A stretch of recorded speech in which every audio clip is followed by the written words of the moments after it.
ప్రజలకు సంబంధించిన రేషన్ బియ్యాన్ని కొంతమంది బడా నాయకులు ప్రజలకు అందాల్సిన ఈ రేషన్ బియ్యాన్ని ప్రజలకు అందకుండా జిఎస్ఎల్ మెడికల్ ఇన్స్టిట్యూషన్స్ మరియు కిమ్యూ ఇంటర్నేషనల్ యూనివర్సిటీ భాగస్వామ్యంతో ఇండియన్ అలైన్డ్ ఎంబీబీఎస్ కోర్స్ అడ్మిషన్లు అందిస్తోంది నియో. ఒక మాఫియాగా ఏర్పడి అవినీతి చేస్తూ అమ్ముకోవడానికి నియోజకవర్గం దాటిస్తుంటే గత 15 రోజులుగా రెక్కి నిర్వహించి ఈ బియ్యాన్ని పట్టుకోవడం జరిగింది. మా పార్టీ నాయకులు శ్రీ నాదెండ్ల మనోహర్ గారు పౌర సరఫరా శాఖ మంత్రిగా ఉన్నారు.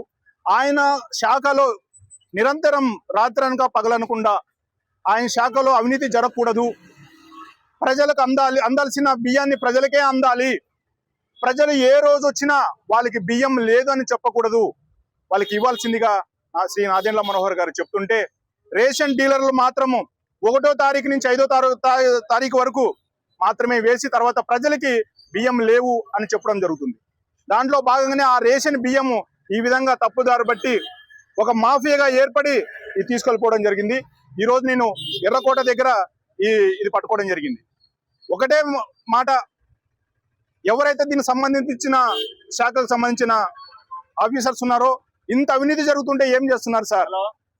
ఇలా జరగడం వల్ల ప్రభుత్వానికి బ్యాడ్ నేమ్ వస్తుంది. ఇలా జరగడం వల్ల ప్రభుత్వం మీద ఒక మచ్చపడే ప్రయత్నం చేస్తుంది. అందుకని దీనికి సంబంధించిన నాయకులు ఎవరైతే ఉన్నారో వాళ్ళ మీద చర్యలు తీసుకోవాలి.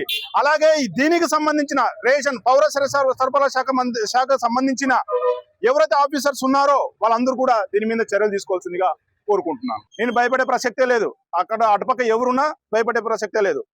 ప్రజలకు అందాల్సిన న్యాయం జరగాల్సిందే.